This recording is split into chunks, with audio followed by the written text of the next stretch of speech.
Queridos irmãos, a paz do Senhor e Salvador Jesus, Pastor Jailton falando aqui nesse momento com você. Hoje nós vamos trazer mais um vídeo a respeito de teologia para quê? Esses vídeos têm um propósito de poder tirar esse conceito errôneo que muitas pessoas têm concernente à teologia.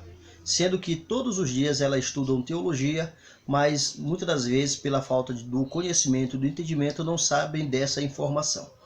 No primeiro áudio-vídeo que nós transmitimos aos irmãos, nós falamos a respeito da divisão da teologia. E nós falamos a respeito da teologia histórica, da teologia dogmática, da teologia sistemática e da teologia bíblica. E hoje nós vamos falar um pouquinho a respeito da teologia pentecostal. Quando nós falamos de teologia pentecostal, é de grande importância que a gente dê uma voltinha na história da igreja, principalmente quando vamos falar a respeito da reforma da igreja. Nós bem sabemos que houve uma época na história da igreja em que todos os fiéis eram proibidos de poder fazerem uso da Bíblia Sagrada, e ela ficava trancada, presa, para que ninguém tivesse acesso a ela. E no período do século XVI houve uma grande reforma que foram geradas por grandes homens que estavam exatamente dentro da própria Igreja Católica. Lembrando que estas reformas elas tinham como objetivo trazer uma mudança, não tinha objetivo de fundar uma outra igreja. Mas só que como era algo muito profundo, segundo as escrituras sagradas, a igreja não conseguiu assimilar, até porque a igreja estava vivendo exatamente uma época de indulgências, uma época de autoritarismo, onde apenas os líderes tinham liberdade de ler as escrituras e tinham a liberdade de poder tomar conta do povo, de ensinar os ensinamentos da Bíblia Sagrada. E quando na realidade eram ensinados de modo errôneo, de modo contrário, apenas com o próprio objetivo de enriquecer e de ganhar bens materiais para si mesmo. É exatamente devido a esses movimentos de protestantismo pelo qual nós temos esse título, que somos chamados protestantes. Lembre-me, quando muito criança, pela falta do conhecimento, não soube responder a um homem que perguntou se eu era protestante. Eu só sabia dizer que eu era crente. Mas hoje você vai aprender um pouquinho a respeito deste movimento protestante que houve. Lembrando que a reforma, na realidade, de Lutero, ela veio muito antes da pré-reforma, que foram geradas por três grandes homens. Um deles foi John Wycliffe, o outro foi Jerônimo Savonarola e o outro foi o grande líder John Huss, que com seus grandes movimentos e seus estudos chegaram a uma conclusão para gerar um grande movimento pentecostal, o que iria gerar na vida dos homens uma mudança na sua atitude, nas suas práticas, para ter uma vida mais profunda para com Deus.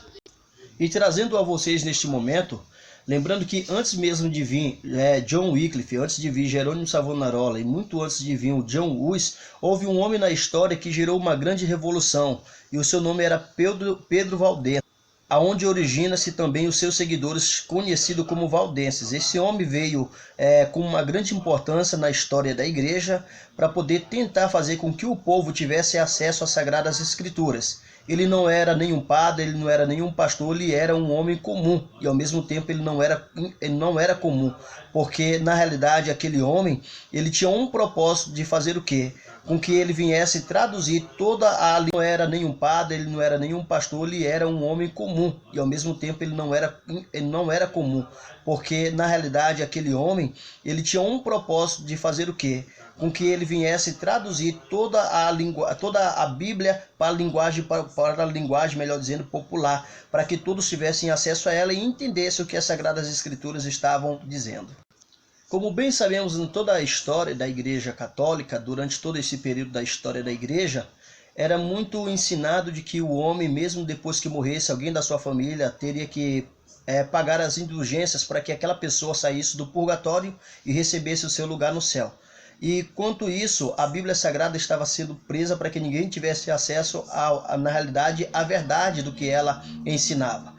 E esse movimento que tivemos da pré-reforma foi exatamente um movimento objetivo que trouxe, na realidade, o conhecimento do que realmente as Sagradas Escrituras dizem a respeito da salvação, a respeito da morte, a respeito da vida eterna com Deus.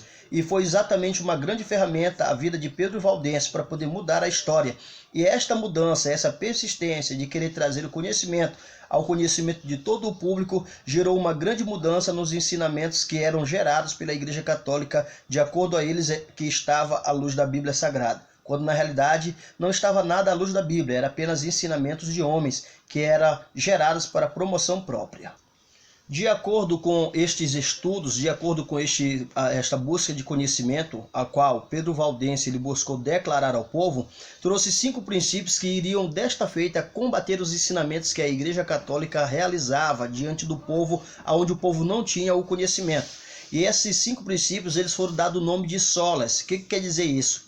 Queria dizer, a palavra solas escritura quer dizer que somente as escrituras ela tem autoridade, ela tem autonomia suprema para poder decretar e para ditar aquilo que verdadeiramente o homem precisa praticar para poder habitar no céu. E esses princípios, na realidade, eles deram-se o nome, por exemplo, como sola escritura, sola gratia, sola fide, sola Christus e sola gloria. E esses princípios tinham como objetivo decretar o sola escritura, mostraria o quê? Que somente as escrituras sagradas ela tinha autoridade suprema para poder dizer o que realmente era a verdade. A sola fide queria dizer que a salvação ela era mediante a fé e não como eles ensinavam que era pela indulgência. E vinha a sola gratia, que queria dizer que a salvação era uma graça de Deus, um dom imerecido, que o homem não merecia, mas que Deus dava pelo seu grande amor aos seres humanos e àqueles que acreditassem em seu Filho. E a sola glória queria dizer o seguinte, que somente a Deus deveria ser dada a glória e não aos homens, que somente ao Senhor era digno de toda honra e de toda glória. Baseado em todos esses princípios que foram criados, houve uma grande mudança onde a igreja não pôde resistir isso, porque o objetivo dela era outro. E na realidade isso gerou grandes controvérsias durante toda a história da igreja, também gerando uma grande mudança para que hoje nós tivéssemos na realidade esta reforma, nós viéssemos ter essa pré-reforma, depois uma reforma, aleluia, e hoje nós tivéssemos também essa teologia pentecostal, que viesse fazer nós termos o entendimento e o conhecimento de viver uma vida mais próxima de Deus.